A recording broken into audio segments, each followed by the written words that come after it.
He killed himself, তাহলে himself killed করেছে কাকে? সে নিজেই নিজেকে কিল্ড করেছে। সো হিমসেলফ হচ্ছে রিফ্লেক্সিভ প্রোনাউন।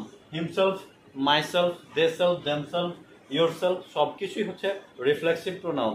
যদি এই সাবজেক্টগুলো প্লুরাল হইতো বা থার্ড পারসন হইতো তাহলে তার সাথে সেলফ যুক্ত করে দিলেই এটাকে হয়ে যায়, যেমন দেমসেলফ, দেয়ার সেলফ, yourself etc.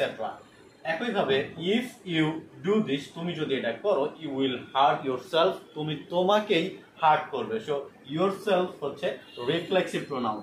কিন্তু যখনই সাবজেক্ট হবে, সাবজেক্টের পাশেই তারপরে একটা রিফ্লেক্সিভ প্রোনাউন পাওয়া যাবে, তখন সেটাকে আমরা বলবো ইমফ্যাটিক প্রোনাউন। তখন সেটাকে আমরা বলবো emphatic pronoun. I myself saw the accident, আমি নিজে অ্যাক্সিডেন্টটা দেখেছি। যখন সাবজেক্টের পাশে রিফ্লেক্সিভ প্রোনাউন থাকবে তখন সেটাকে বলা হয় ইমফ্যাটিক প্রোনাউন।